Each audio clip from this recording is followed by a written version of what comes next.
Good morning. My name is Deja Thomas, and I'm a survey analyst with the Public Policy Institute of California. Welcome to our virtual program today, featuring our latest PPIC statewide survey on Californians and their government, which will actually be the last of this year as well. So today's event and survey is supported with funding from the R.J. and Francis F. Miller Foundation and the James Irvine Foundation. As always, we thank them for their support. For today's program, survey analyst Mora will walk you through some of the key findings from the survey for her first survey briefing since joining the statewide survey team here at PPIC, which we are all very excited about. And then I will discuss some main takeaways, and then we'll both answer questions from the audience. Before I introduce my colleague, I have a couple of housekeeping items. If you have any question about the survey at any point, please send an email address to the address you see at the screen. That's ppiceventquestions@gmail.com. And please include your name and organization along with your question. And as a reminder, PPIC is a public charity and does not take or support positions on any ballot measures or legislation, nor does it support, endorse, or oppose any political parties or candidates from public office. Okay, I'd now like to welcome Lauren to join us. Hello, good morning, and thank you so much, Deja, for the introduction, and thank you to our audience for tuning into this briefing and for your interest in our work. Just 1 second while I share my screen. And before I begin, I would like to acknowledge my fellow authors on this report, which include Deja Thomas, whom you just heard from, as well as Survey Director Mark Baldessari and Associate Survey Director Dean Bonner. I'd also like to acknowledge and thank the funders of this survey, the R.J. and Francis F. Miller Foundation and the James Irvine Foundation. Without their support, this work would not be possible. So this is the 25th year of the PPIC statewide survey. Our mission is to provide timely, relevant, nonpartisan data on social, economic, and political opinions, which we hope will be used in informed policymaking, as well as raise awareness on several issues and encourage discussions. The Californians and their government series has been examining the public views on state and national issues for the last 25 years. And the series covers a wide range of perceptions, attitudes, and policy preferences.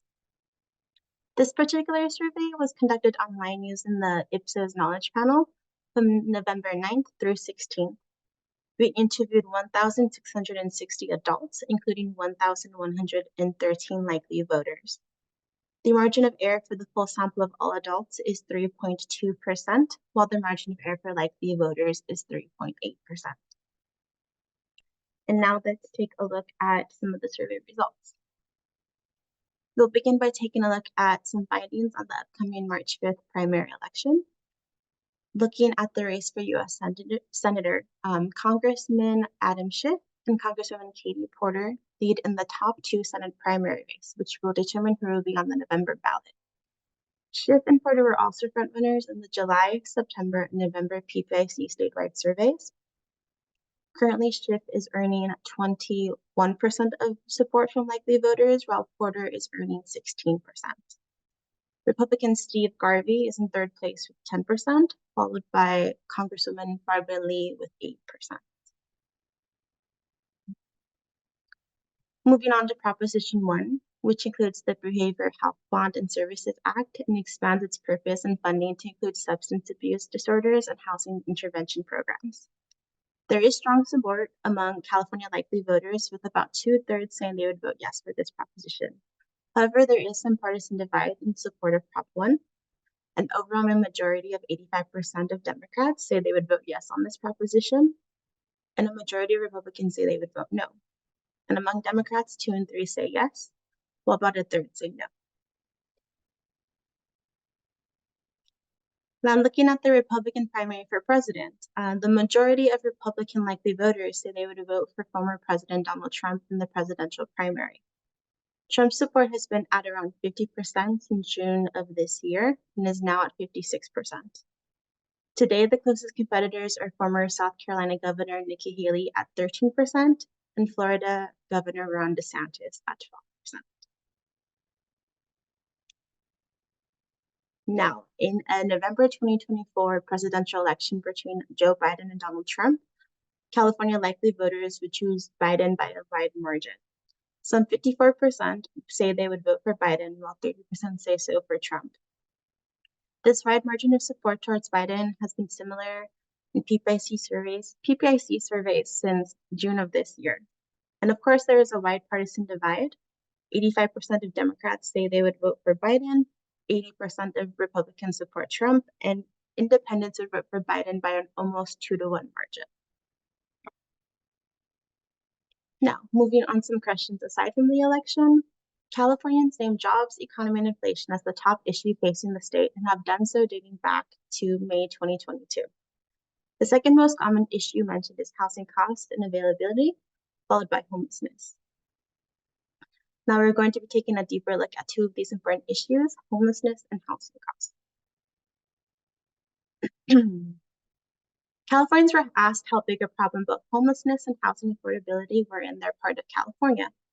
A strong majority of 64% say homelessness is a big problem, and an overwhelming majority of 77% say housing affordability is a big problem in their part of California.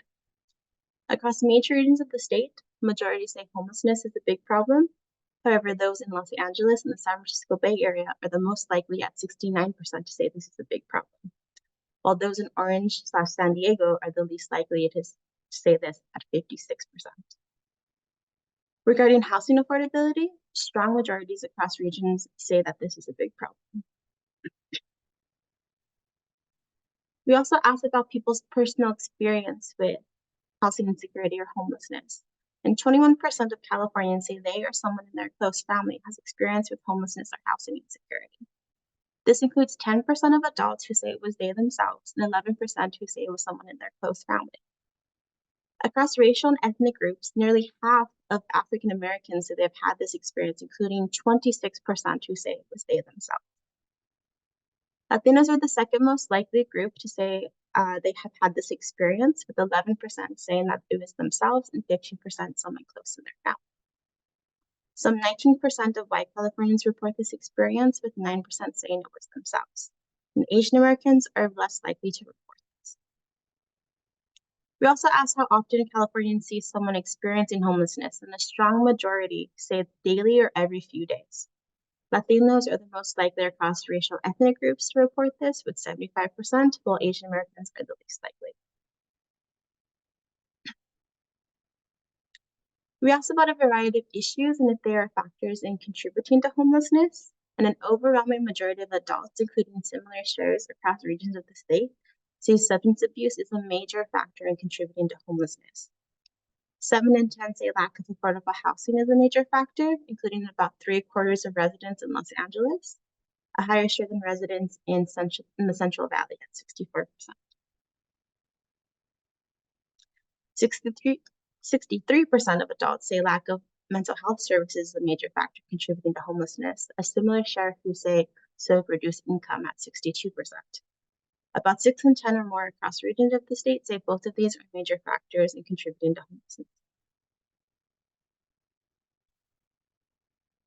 When asked about potential policies to help people experiencing homelessness, majorities across political parties favor providing short-term support to homeless families, converting empty office spaces in cities into affordable housing, and building developments of tiny or small homes across the state. Support is stronger among Democrats and independents, yet still nearly 6 in 10 or more Republicans support each of these policy ideas. Californians were asked about the amount of financial strain that housing costs place on them and their families, and about a third say a lot of strain, and 17% say a little, resulting in half of Californians saying housing costs provides at least some strain on them and their families.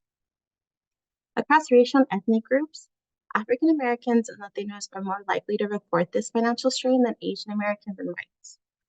45% of Latinos say housing costs places a lot of financial strain on them and their families, while about 4 in 10 of African Americans say the same, and a quarter each of whites and Asian Americans say the same. Californians were asked about policies on making home buying and renting more accessible, and about 3/4 of adults and likely voters say more policies are needed for making both home buying and renting more accessible. While majorities across parties say more policies are needed, more than 8 in 10 Democrats say this, compared to a smaller majority of Republicans, of whom 57% say more policies are needed for home buying and 51% for renting. Moving on, Californians were also asked about two major international conflicts, the war between Israel and Hamas, and Russia's invasion of Ukraine. When asked about the role of the U.S. in the fighting between Israeli forces and Hamas, nearly equal shares of Californians say the U.S. does or does not have a responsibility. 37% say the U.S. does, while 36% say the U.S. does not have this responsibility. Just over a quarter say they are not sure. However, nearly half of likely voters say the U.S. has this responsibility, while 30% say the U.S. does not.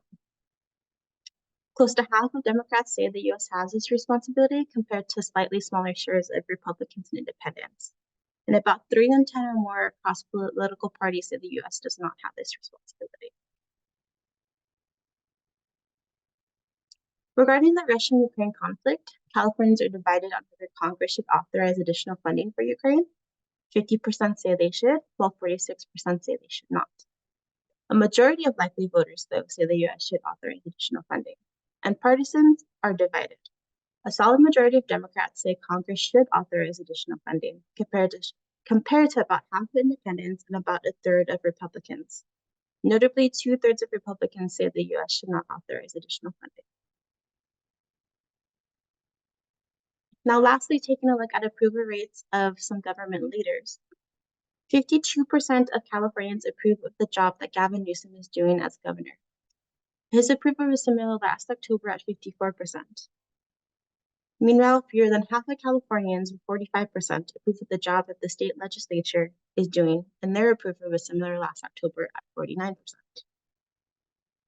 About 3 in 4 Democrats approve of Governor Newsom, while nearly 9 in 10 Republicans disapprove. Independents are more likely to disapprove than approve. And regarding the state legislature, 69% of Democrats compared to 36% of independents and 11% of Republicans approve. Now, regarding the U.S. president, 47% of Californians approve of Joe Biden's handling of his job as president. However, close to 6 in 10 likely voters do approve. This is the lowest approving rate among all adults since he took office in January 2021, when 70% of Californians expressed approval. Partisans remain deeply divided on President Biden's job performance. 74% of Democrats, 41% of independents, and 12% of Republicans approve. Now, there are a lot of other topics that we were not able to cover today in this briefing, but I do encourage you to go look at our website and look at our report and crosstabs that we have on all adults and likely voters. We asked a number of questions on opioid use and their opioid crisis, experience with jury duty and trust in citizens and judges serving on trials, views on political conversations and the national political outlook, as well as views of the Democratic and Republican parties. At this point, if you do have a question, I encourage you to submit it to ppiceventquestions@gmail.com, and please include your name and organization.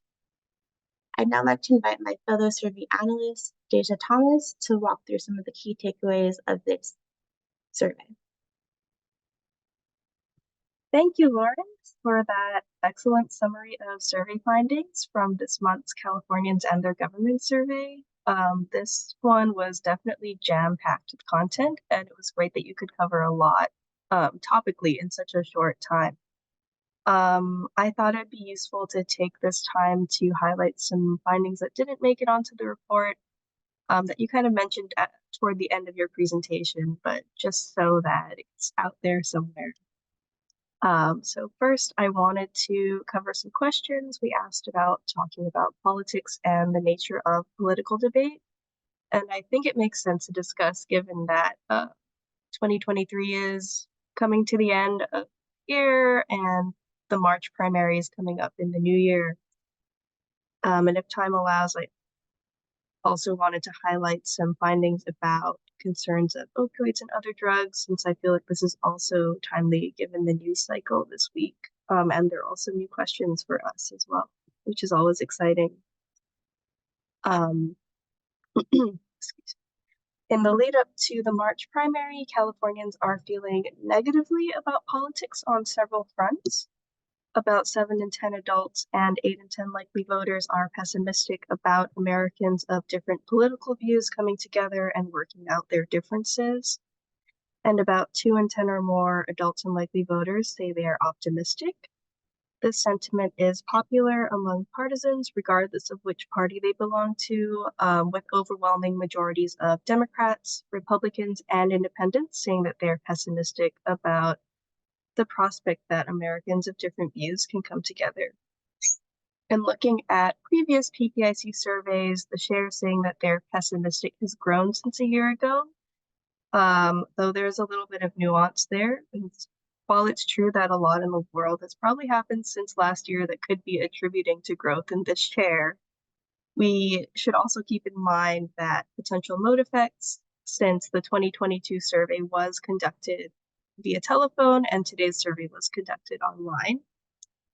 That said, the share saying they are pessimistic has been at around half since early 2020. And the last time our survey saw a majority saying they were optimistic was in January 2021. And not only are Californians pessimistic about the ability to heal that partisan divide that they're evidently seeing and feeling, but many are also expressing that political debate has become less fact-based, and that talking about politics has become more stressful and frustrating. About 2 in 3 adults and 8 in 10 likely voters say that over the last several years, the tone and nature of political debate has become less fact-based, while a quarter of adults and fewer than 1 in 5 likely voters say it has not changed much, and very few say that it has become more fact-based. And even among partisans, there is agreement here, with 3 in 4 Democrats, Republicans, and independents saying that it's become less fact-based. There are also some interesting demographic breakdowns for this question as well. For example, among racial ethnic groups, solid majorities of African Americans, Asian Americans, and white adults say debate has become less fact-based compared to about half of Latinos.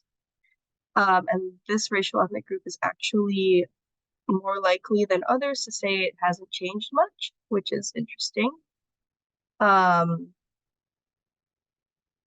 Also, the share saying political debate is less fact-based increases as age, education, and income rises. Now moving on to that stressful and frustrating part that I had mentioned a little earlier. About 2 in 3 adults and 7 in 10 likely voters say that talking about politics with people who they disagree with is stressful and frustrating, compared to roughly 3 in 10 who say it is interesting and informative. Partisans across the board don't seem to be having a great time either, with 7 in 10 or more Democrats, Democrats and Republicans, and about 6 in 10 independents saying it's stressful and frustrating. Solid majorities across demographic and regional groups say this, and these shares increase as education, income, and age rises. But I did see in the crosstabs that Californians who are men, Latino, are younger, who have lower income levels and have lower education levels, are among the most likely to say that they find it interesting and informative when they talk to people with different political beliefs. So yeah, looking ahead to the new year with the elections coming up, it looks like a lot of Californians, including majorities across partisans, are feeling largely pessimistic about politics. And this could play a role potentially in, election turnout, maybe even how people vote. And from a survey perspective, I'm eager to see how it all plays out and see how things change, or maybe even don't change when we get closer to the March primary. And hopefully we'll be able to ask these questions again as well. I also wanted to mention some new questions we asked about in the December survey about opioids and other drugs really quickly. Earlier this week, the Supreme Court heard arguments about the Purdue Pharma bankrupt settlement, and I think I read that they're expected to decide that case next year, so I think this is a great time to mention this. And I'm happy we were able to ask these questions. But so nearly all Californians say that the overuse of opioids, amphetamines, and other drugs are at least somewhat of a problem in their part of the state. And this includes about 6 in 10 who say it is a big problem. Majorities across partisan groups say this, although Republicans are much more likely to say it is a big problem. We are also able to ask Californians about some potential policies that could be used to combat against drug overdoses. About 8 in 10 adults and likely voters support establishing additional treatment centers in their local areas, with majorities across partisan groups saying that they at least somewhat support this. 3/4 or more adults and likely voters support Narcan or naloxone, a medicine, support making that medicine that can reverse an opioid overdose, freely available in places like bars, health clinics, and fire stations, including about 4 in 10 adults and a plurality of likely voters who strongly support this. Majorities of Democrats, Republicans, and independents support this, though Democrats are the only partisan group where the share saying they strongly support this reaches a majority. A majority of adults and likely voters support experimental programs that reward recovering addicts with gift cards for negative drug tests. And partisans are a little more divided on this one than others, with about 6 in 10 Democrats in support compared to about half of independents and 3 in 10 Republicans. And when it comes to providing safe consumption sites where people can use illegal drugs, but there's a trained personnel in case of an emergency, support is lower overall. Over 1 in 3 adults and likely voters support this, while majorities somewhat or strongly oppose. Partisans are also not as supportive of this, with half of Democrats, about 3 in 10 independents, and just 14% of Republicans saying they at least somewhat support this potential policy. With what's left of my time, I'd like to remind the audience to please send any questions you might have at the email address ppiceventquestions@gmail.com. And as Lauren mentioned earlier, feel free to take a look at the report on our website. We've got crosstabs and time trend files as well that have a lot of information in them, so please take a look. I think we could move on to the Q&A section of today's program. And I already reminded everybody, but let's take a look at the questions we've got so far. Oh, we have a question from Al Brandt from the National Judicial College. Did the judicial system show up in any of the polling on homelessness or other big issues?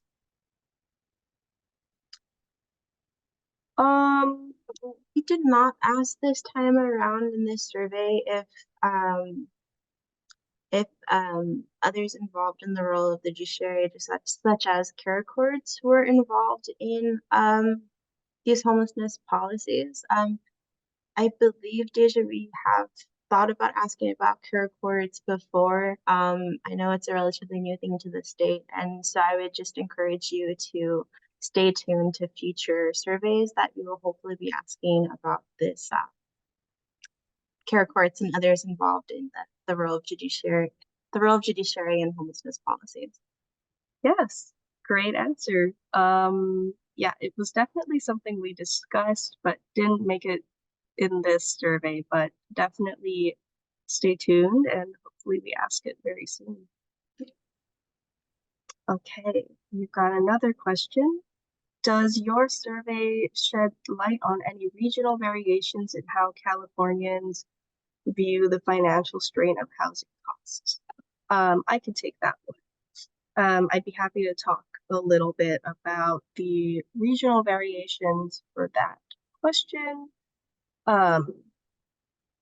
First, I'll remind everybody that about half of Californians overall say the cost of housing places financial strain on them and their families, including about 1 in 3 who say it places a lot of financial strain on them.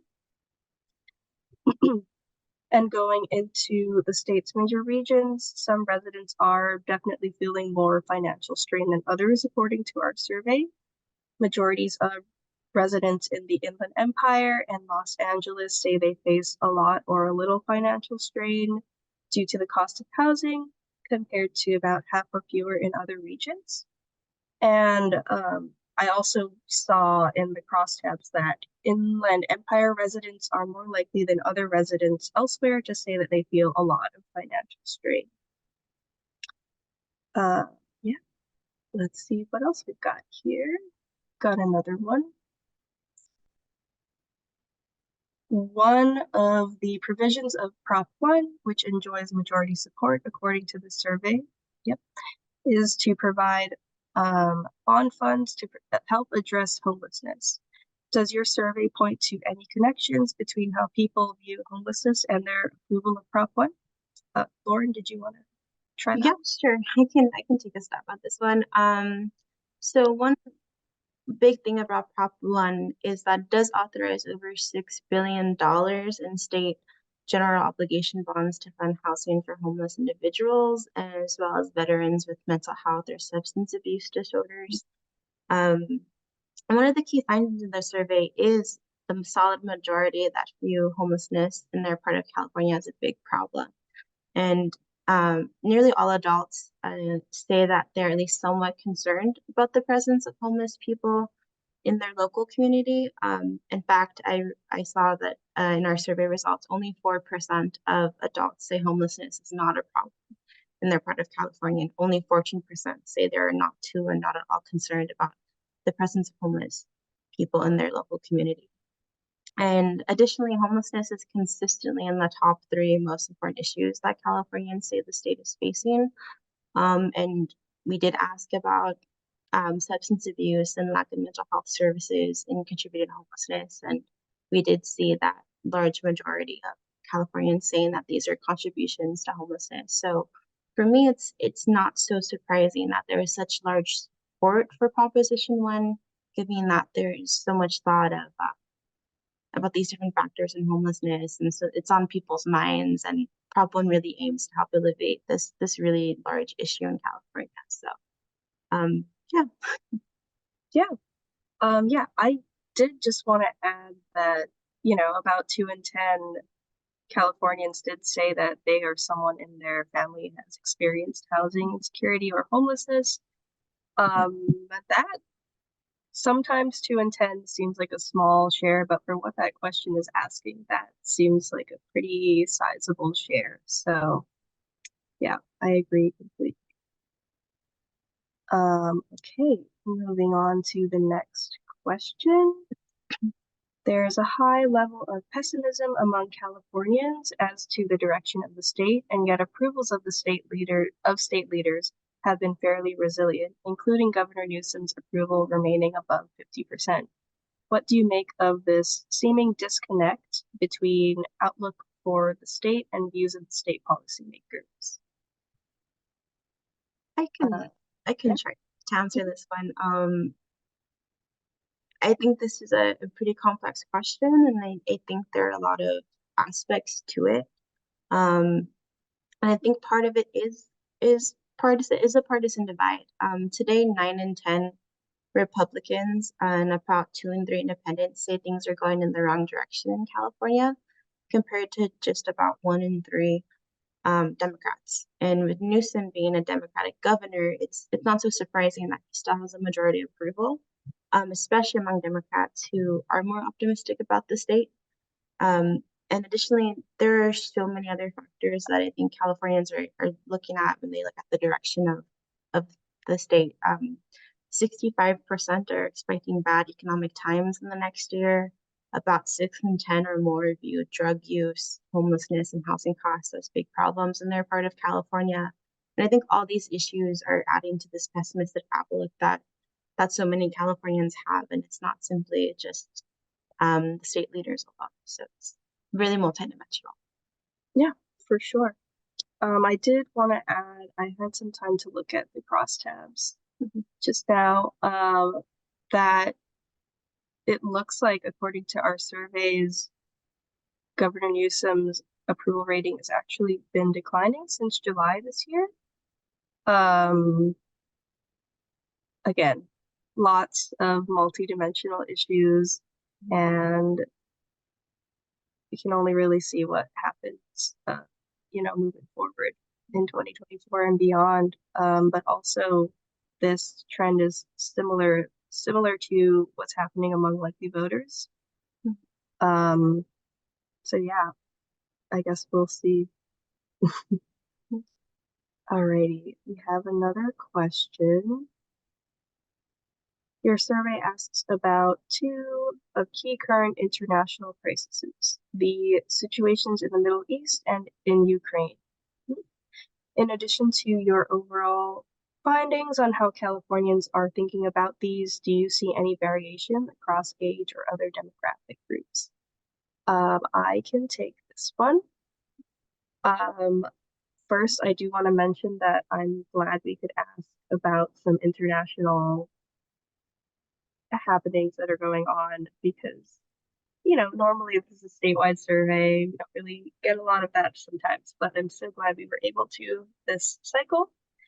But getting back to the question, I think one of the most interesting demographic breakdowns for these questions was among age groups in particular.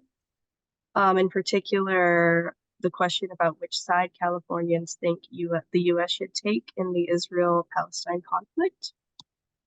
Overall, majorities across age groups say the U.S. should take neither side. However, there are some differences when you take a closer look. Californians ages 55 and older are somewhat less likely than those who are younger than them to say the U.S. should take no side. And in addition, younger adults ages 18 to 34 are the most likely to say that the U.S. should take Palestine's side in the conflict. And older adults ages 55 and older are the most likely to say that the U.S. should take Israel's side in the matter. So age definitely is playing a role in Californians' perceptions for that question. I also thought that racial ethnic differences for this question were also kind of interesting. While majorities across all racial ethnic groups say that no side should be taken, matching the overall findings, white Californians are less likely than other racial ethnic groups to say this. And actually, near 4 in 10 white adults in the state say the U.S. should take Israel's side, compared to fewer African Americans, Asian Americans, and Latinos who say the same in the state. Did you have anything you wanted to add? Add some things about Ukraine as well and additional funding. I thought it was important to, I thought it was interesting looking at the demographic groups and the differences and whether or not Congress should provide additional funding. And African Americans and Latinos were less likely to say that the U.S. should authorize additional funding, and less than 4% of each of those racial ethnic groups say this, compared to a majority of whites and Asian Americans who say the U.S. should authorize additional funding. So yeah, there's definitely some differences, other differences among demographic groups in this question, but among racial ethnic groups was where I saw the largest difference, where I thought that was interesting. Okay, awesome. Thank you for that, because I'd forgotten about answering the other half of that question. So thank you. I appreciate that. We have my favorite question of all time. What findings surprised you the most in this survey? I will let you go first, since this is your first briefing. Yeah. Well, for me, I was really interested in looking at differences between different racial and ethnic groups, and particularly looking at the subpopulation of African Americans in California. Um, Interestingly, they are one of the only demographic groups that say things in California are going in the right direction. I believe that 52% agree with this statement. Yet, when asked about several different hardships, they are often more likely than other groups to report them. For example, a majority say that housing places strain on them and their family. A quarter report having experienced housing insecurity they themselves, and about a quarter expect their personal financial situation to be worse 6 months from now. Despite all these negative factors, I think it's just really interesting that they still have this a more optimistic view of the state of California than other groups. So Yeah, that's what surprised me. yeah, that is a great and excellent point, and I'm so glad you noticed that because I'm sure there's a lot of information in the survey. Hard to like pinpoint that. So awesome. But yeah, for me, it really was the homelessness questions. First of all, I just really liked them. I like that we could ask them. And it was our first time asking a lot of these. So Yeah, so the survey was in particular very exciting for us. And where was I going with this? Most important or most surprising finding. Okay, so for me, the most surprising was that overall 2 in 10 homeless saying they've experienced um, housing insecurity or homelessness.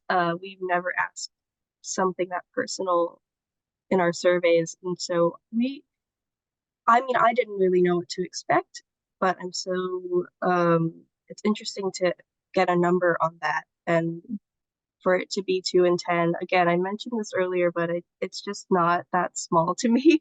no, it's It's not. not When you that think small. about a state with 40 million people, 20% of that is a very large number. Yep, for sure. Um, yeah, I think that is our last question. I just So, want to add to oh, that, go ahead. Yeah. looking at some regional differences on that question. There is a lot of variation in regions. Over a quarter of those in the Central Valley say they or someone in their close family has experienced housing insecurity or homelessness. And the lowest was 13% in the San Francisco Bay Area, which is, it's still like over 10% of people. So yeah, Yeah, very stark being fine. So yeah, yeah, for sure, for sure. Well, with that, we've reached the end of our program, and I would like to thank you, Lauren, for your presentation. And it'll be the first of many here at PPIC. yeah.